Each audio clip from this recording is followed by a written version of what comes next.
Ce programme vous est présenté par So Easy à Gujan-Mestras.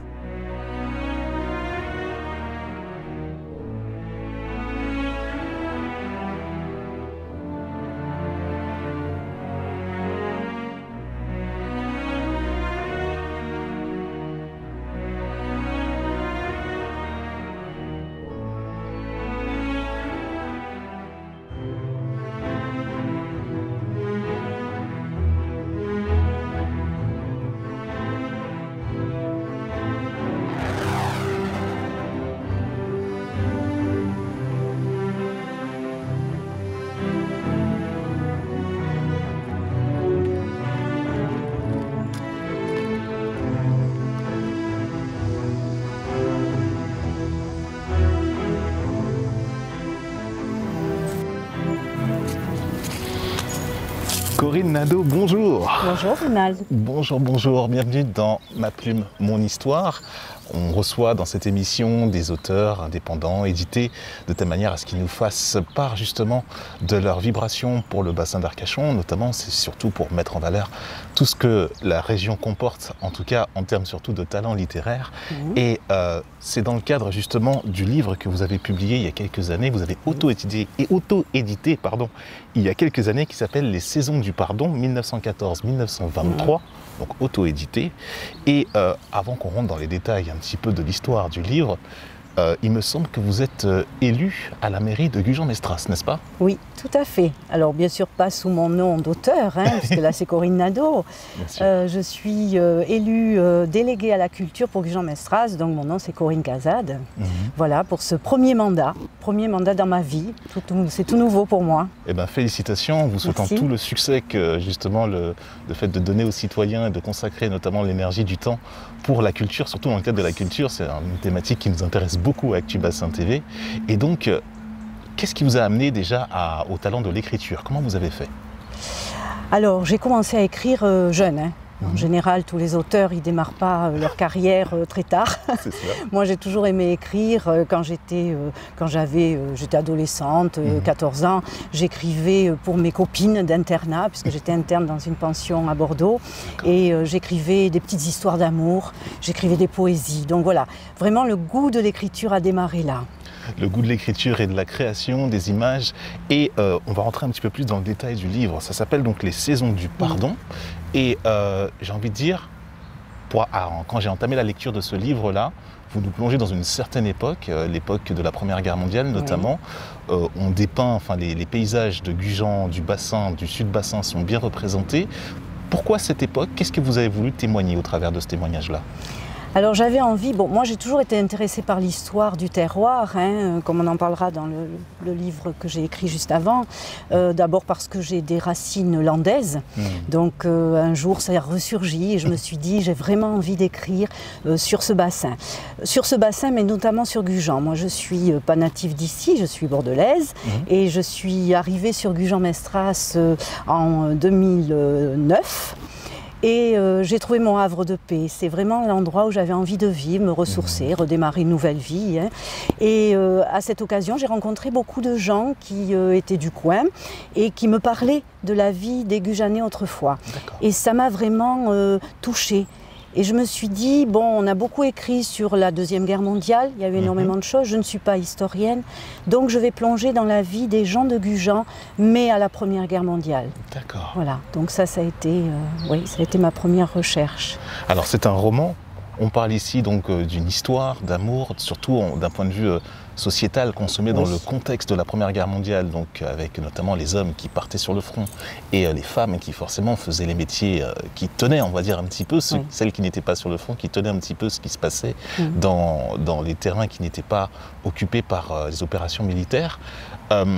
Est-ce que dans le roman, est-ce qu'il n'y a pas une partie de vous, un témoignage, quelque chose, ou ce sont des faits rapportés, des éléments? Alors les personnages, je les ai tous inventés. D'accord. Bon, j'ai une grande imagination. Je crois que quand on est auteur de romans, il faut avoir beaucoup d'imagination, donc ça, je n'en manque pas.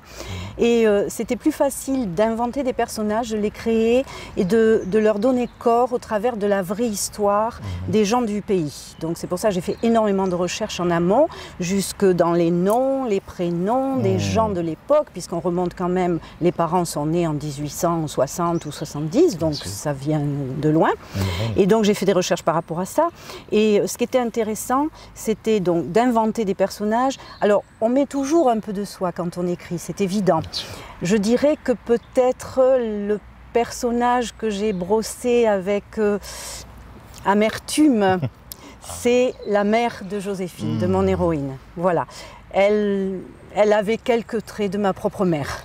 Voilà. Bon, très exacerbé dans le livre, hein, quand même. Mais voilà, à ce personnage-là, oui, je lui ai donné corps au travers de quelqu'un. Au travers de quelqu'un. Donc sinon, les autres, non, je les ai brossés selon mon imagination. En tout cas, bien sûr, sans raconter les détails exactement, on invite les téléspectateurs justement à se procurer le livre qui est en auto-édition.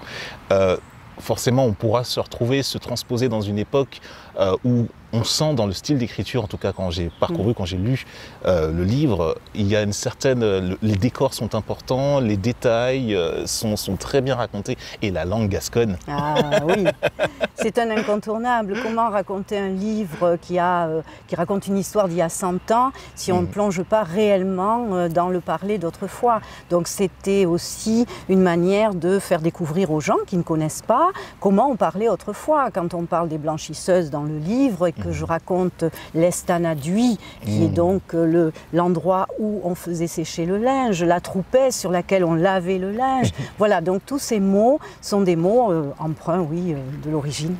Et justement, donc là, et ça nous ramène justement à l'endroit où nous sommes, où nous tournons l'émission aujourd'hui. Et a priori, vous m'avez dit en off qu'on n'est pas très loin forcément du lieu où justement Pauline, justement Joséphine et sa fille Pauline sont Joséphine était en train de laver les draps. En fait, on n'est pas très loin du lieu du canal des Landes, c'est bien cela. En fait, les blanchisseuses, donc on les appelait les blanchisseuses du canal, lavaient le linge pour les hôtels arcachonnais. Elles lavaient le linge dans la petite rivière, le petit ruisseau qui passe, qui s'appelle le canal des Usines et qui est raccordé au canal des Landes. Voilà. Donc comme je vous disais tout à l'heure, autrefois bien sûr ce n'était que des prés autour.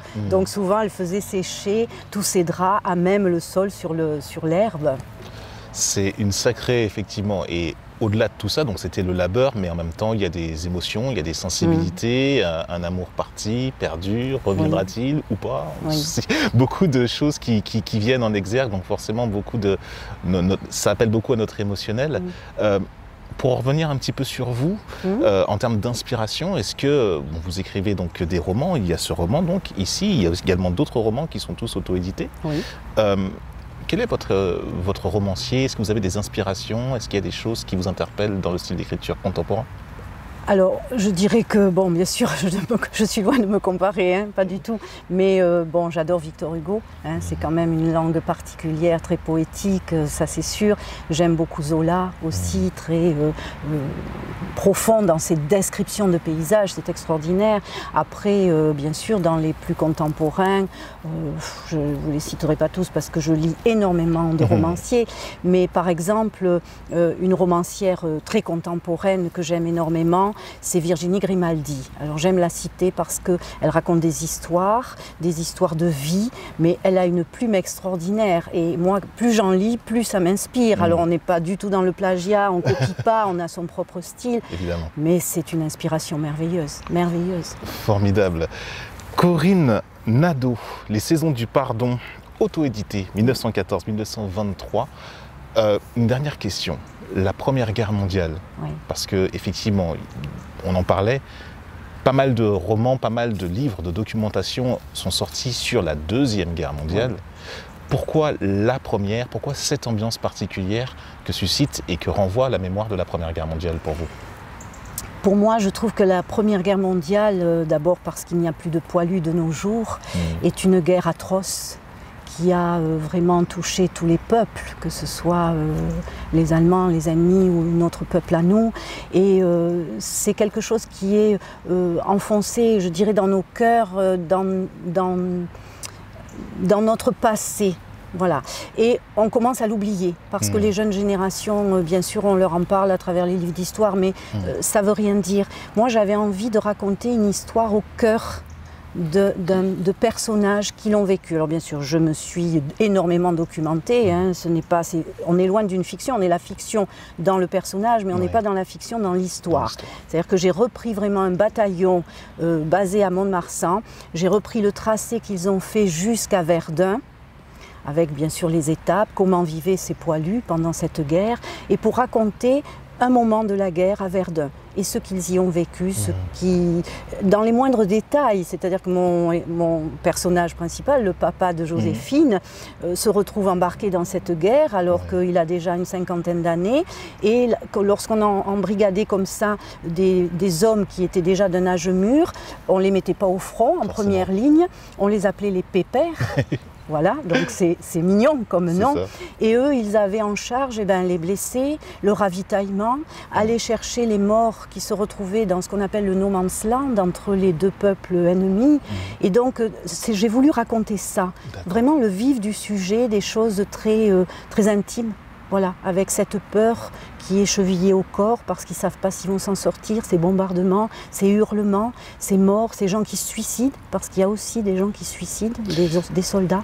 Donc voilà, c'est magnifiquement retranscrit en tout cas dans le livre. Merci. Donc Les Saisons du Pardon de Corinne Nadeau, livre auto-édité. Si vous avez un dernier message à faire passer, notamment pour toute personne qui souhaiterait soit se lancer dans le roman ou soit raconter des histoires, raconter des choses, faire solliciter son imagination, comme ça, en 2 phrases, comment vous En 2 phrases, ça? alors je dirais, je vais faire une petite promo. Moi, je fais partie d'une association sur Gujan-Mestras, qui est une association d'aide à l'auto-édition, qui s'appelle A4PM. Oui. Dans cette association, nous aidons les gens qui ont envie d'écrire, quels que soient leurs écrits, hein. On les aide à aller jusqu'au bout de cette aventure. Et moi-même, je suis animatrice d'un atelier d'écriture. Super. Donc j'aide les gens à faire émerger leur imagination, à être plus créatifs. Eh ben, merci de contribuer en tout cas au développement artistique et créatif, surtout Avec par plaisir. le récit, justement. Et Ma plume, mon histoire, justement, est complètement taillée pour vous. Merci beaucoup de notre rencontre. Merci Rénal. Et de ce que vous partagez avec nous. On se retrouve très bientôt pour un prochain numéro de Ma plume, mon histoire. Encore merci Corinne. Merci Rénal.